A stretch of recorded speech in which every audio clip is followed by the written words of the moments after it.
Today, I want to share with you a fable from ancient India.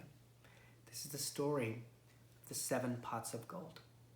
There was a barber. His name was Hari. He was a barber for the king, so every day he would go to the palace and cut the king's hair and give him a shave. King was always overjoyed to see Hari because Hari was always in a good mood, and it put the king in a good mood. One day as Hari was walking back home through the forest spirit came to him and said, Hari, I'm very happy with you. I'm going to give you 7 pots of gold. Hari was, of course, so happy. He said, wonderful, I will take 7 pots of gold. So he took the pots and he went home and he showed them to his wife. And they saw that 6 of the pots were filled to the brim with gold. But the 7th pot, it was only half full. So what did they do? They said, we are going to fill up this last pot of gold. So every day when Hari would come home, he would put his earnings in there.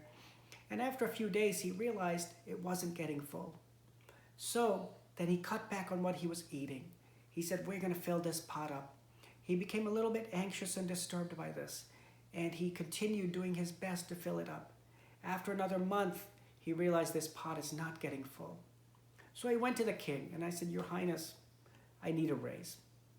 And the king said, very well, I will give you a raise. He saw that Hari looked a little disturbed, a little bit anxious, but he gave him the raise. And Hari would take that money every day from his raise and he tried to fill up that last pot of gold, but it never got full.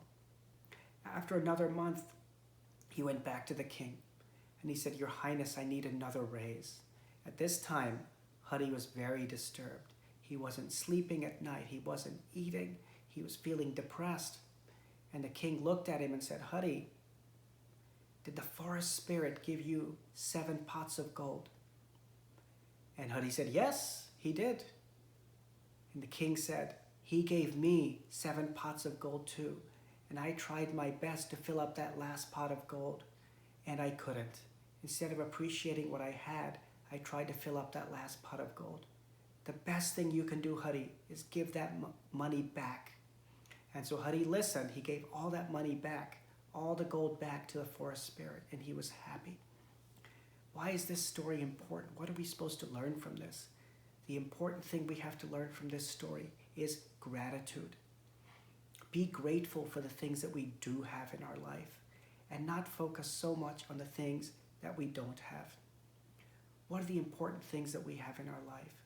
Family, friends, love, kindness, the things that we share with other people. Instead of focusing on what we don't have.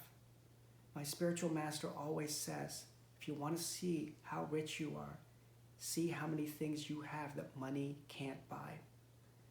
If we focus too much on that half pot of gold that's never going to get filled, life will pass us by very, very quickly.